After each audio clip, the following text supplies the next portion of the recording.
CBS FM radio ko kyali abavuka abo mulembo omutebinze James Ntambi Kyankya Kyamizanyo dakika sigaddenga 13 tuveewo olubana fa bakalasa bakwate nabo paka saa 7 ez'omutuntu omuleso gwa CBS banaye gutandisa n'amaanyi mangi nnyo gujja komanga 11 tuyingirira 15 abantu abakulu songa atabate 13 mubereyo tunyumirwe emisomo gya bwerere kasosa sula ku mulyango emisomo gya bwerere ebinyuma byingi gye ebiri n'ebyokuyiga so mujje tunyumirwe ali mu lubiri emmengo atenga betuyiga songa ne Stanbic Bank naye kugambye gwe customer wayo nga wayayano wedda olwanye masajja okulaba ngo baako contract gyose kiwalinga obidinze biganye Stanbic Bank egena kuyirawo omubiri wali badde ojettanira mukadde nga kano era gwe yagala okumanya ebisinga bosobola okukyala ku matabi gaffe gonna ku nsonga bweziti bonna abaagala okubidinga olina contract gy'olwanyisiza eganyi Stanbic Bank egena kuyirawo omubiri egenda bakusomesa omanye bakuyamba batya esimu yaabwe eri note 8 note 25 osobola okugikwako neweyongera okumanya ebisingawo ate nga ne Star Times naye kugambi gula dikodo gitekeeka oba gwe yagigula eddafayo kusasula bisale mu mwezi mu lunaku ne mu wiiki butereevu bakwa upgrade ngove ku buke ku obadde ogenda ku buke nalesinga ku eyo nkole ne jakoma nga 3 omwezi ogwokuna n'olwekyo wali badde ojettanira mu kadde kano ng'osasula ebisale byo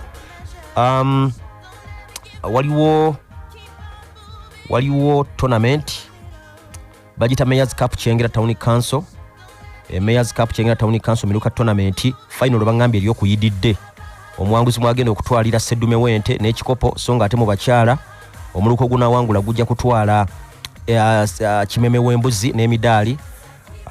nenga buli muluka bategezaako nti gwafunye omujozi n'omupiira tournament ene tegekeddwa kulaba nga basosinga talent then n'okukuuma abantu ba Ssaabasajja Kabaka nga bali bumu kati enche emipiira egiriyo kunaku olwokuna emipiira egiriyo tujja kulaba ttiimu ya Katereke ng'esaama ne Nanziga ku Madina Islamic Playground songa ate Maya balina ensangi ku Semakokiro Playground Kyengera baline Buddo ku Summit View Playground ate Kikajjo baline Kasenge ku Kikajjo Playground tournament yo mugende mulabe emipiira egyo meya yennyini yateekamu ssente Mathasu Walukagga w'Ekyengera bwe tujja wano mu liigi y'ababinywera jo mwalabe timu ya Sports Club Villa ngesabula timu ya Solitude Bright Stars egole mu kubwerere yabadde Charles Bale yateebye Villa negena ku points 40 kati esinga timu ya Cancer mu kyokubiri points ziri nya namba wadenga esinga ku timu y'abanafa aba Cancer emipiira ndoza giringanga esatu miramba nero woza amusinga Villa tebakola fujjo ne babira ne points zabwe ebirize babatemako singa kati basinga timu ya Cancer points mukaga mulamba ate tekitegeza nti buli muntu ayine golo ali wangula mwalabe wano timu ya Cancer ngeremu okwangula Maroons zeruzira rather kutsawe kyerugogo so points ezo ziyinza okubaho ntinga ziyinza okubalumenya abatimu ya Villa kibere kyakuyiga nti fujjo sidungira kamuna aketondo naye nga baguwangudde jjo points 40 mu games abiri then Gaddafi ne Busoga United bakoze amalira ga 0-0 mu Jinja Dabe brother mu Busoga Dabe era mu kadde kano timu ya Gaddafi na points 25 mu games 19 tudde mu kyamwenda ate Busoga tudde mu kya 13 points 19 mu mpira 20 ondupala yakubye timu ya Bulle golo 2-0 yabadde omusambi bayita John Okumu Rogers yatebye Bress gwabadde ku kisawo kya Green Light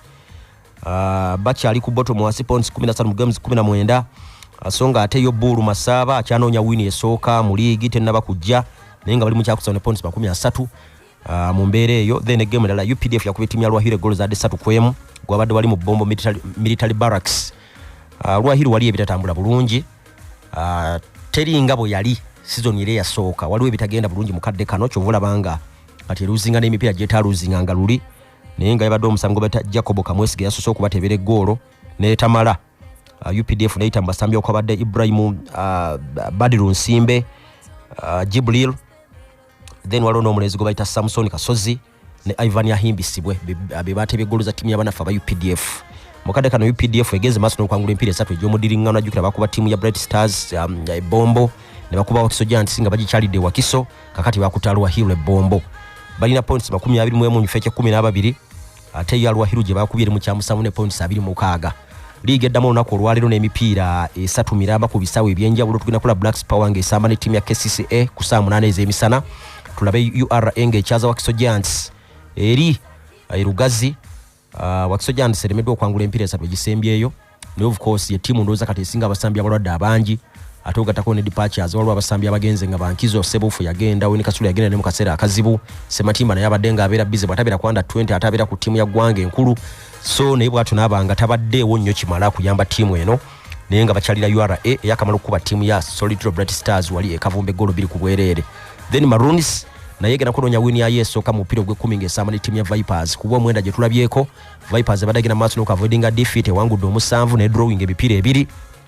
aira Vipers okumala bange dene ngate samba mupira jukire badde bize ku continent ogwa league kuluno egenda kuddamu ye game ya coach Alexis abire geno okusoka mu league anaye Vipers agisangeri nebizibu bingi jukira mu mipira 11 mpaka zonna Vipers esobodo okutebe goal biri zo kama open play rather mu normal play emipira 11 ina mu goal biri zo kaze esobodo okuteba goal emu ya Mandere ndala ya Lawalo ya Mandere agiteba mu kikopo kya Uganda Cup nga basamana wa Giants bakola goal emu kwemu endala Lawalo yagitebye Raja Casablanca mu CAF Champions League kale gisigade jonna Vipers badere merero okuteba era zizimu ku nsonga ezatwala n'omutende Soli Bianchi na agenda okuleta Alexis abirye bali mu kyakuna points 28 mu games 15 basobola kugenda mu kyokusatu singa baba wangu do lwalere ruzira jukira Maroons ngabo enkugambye eri waka we badetero kolera obulungi ate n'ekirala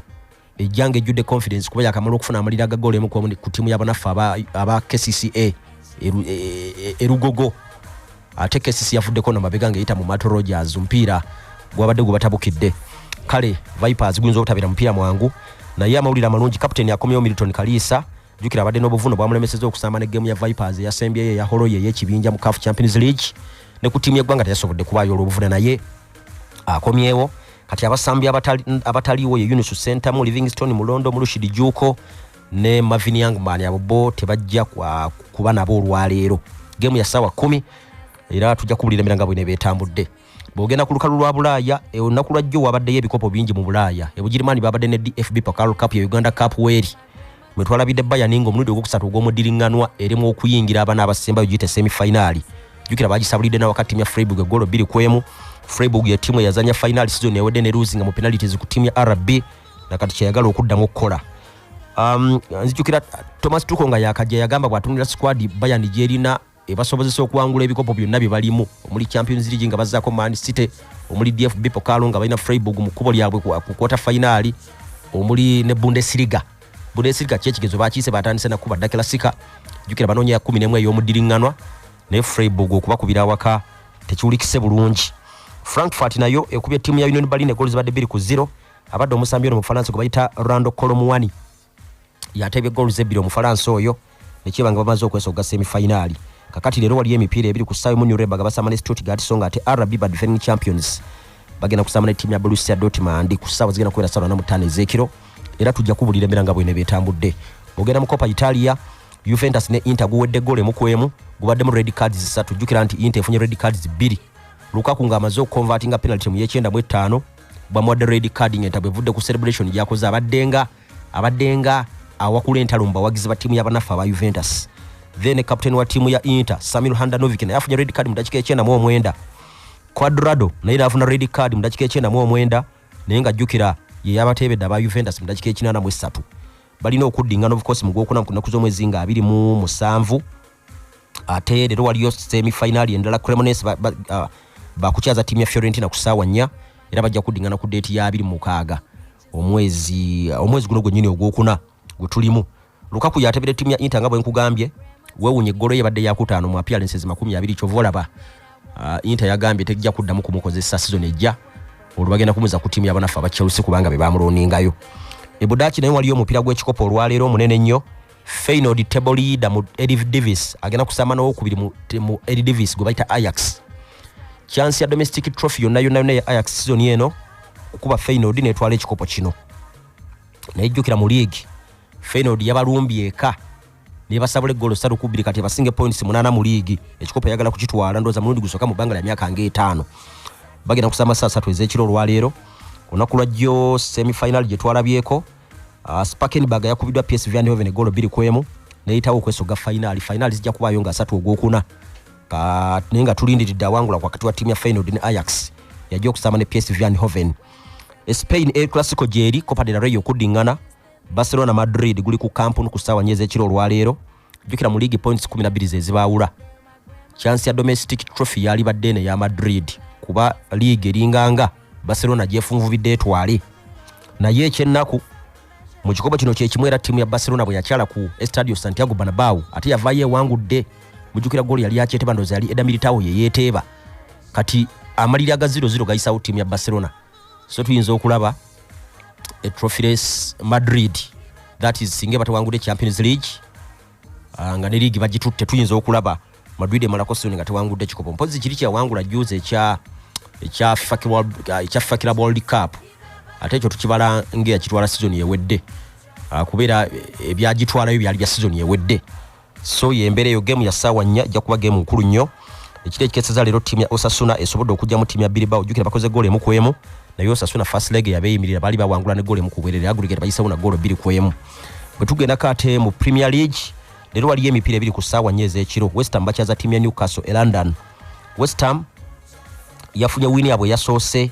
okuva mu Febo nga bakuba timu ya Southampton goal emu ku 0 nabo bakyalwanyisa kyambe kikyali kizibuzibu Newcastle jamu pira guno ngejjude confidence yakamala okusabula Man U goal 2 ku 0 iyo ne yabadde wini yabwe yakusatu ey'omudiringanwa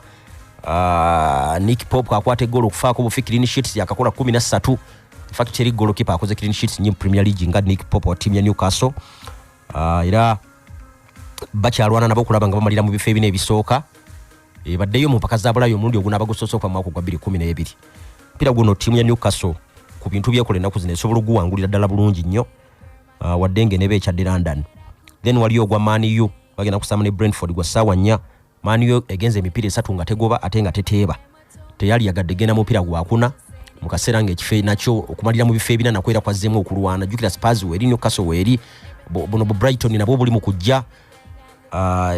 teyali kyagadde Casemiro ne lero tali watu lumpiro gwokusatu game ya Newcastle abagirabye game ya Man U ne Brighton abagirabye ennaku zino muzimu ku characteristics game ene badetera okuba mu goal era botunulira emipira 3 gisembyeyo giproduce nze goal 11 bolaba go basamba season eno ndoza Brentford yakuba Man U goal enya kubwerere mu first half mubadde mu ba mu goal Brentford emipira 16 15 kujegenza maso no kavoidinga defeat go baluzinze mu run yo gwabadde gwa timu y'abanafa ba Everton City mu nyangu hana yere ina ebintu byerwanyisa yagala kulaba ngejja mu mpaka za bulaya wakiziri West Ham jeri eja Europa Conference League wakiri yali yagadde okubeera so obonero buno nabo ebwetaaga Man U kijja jetagisa okola ebintu bingi okuwangula game eno si nyangu muzabaddeyo jjo Leeds yagenze mu kya 13 points 2 mwanange kube timu ya Nottingham na timu ya Nottingham najogeddeko nga timu esinzo kola obwinge ekyadde wini bayineemu yokka nibo bakulembedde omupira timu ya Leeds yabavudde emabigana bakuba omupira mulambe goal 2 kwemu Brighton nayo okulota kwayogera mu mpaka za bulaya weekuli jukira bawangudde kwawe ku Vitality bakube timu ya Bournemouth goal za 2 ku 0 Brighton nagambye timu yokka etenna bakuluzinga mupira omwaka guno gwa 2023 kwawe ibadde gena maaso n'okuwangula oba at least nokola amaliri batudde mu kyamukaga points ana mukaga mu games 27 bintu bikyabatambulira bulungi Leicester City ekyali ku bottom wansi actually yakubira okuva wansi ina points 25 Aston Villa balumba ne bakuba mpira mulambe goal 2 kwemu kyabadde kisuubirwa Aston Villa yakamala kuba timu ya Chelsea ku Stamford Bridge yazenga yikiririza munyo ate ne ya Unai yanjawulomu ompira bagubalira ddala bulungi nnyo era bagenze ku points ana munya mu kifo ky'omusanvu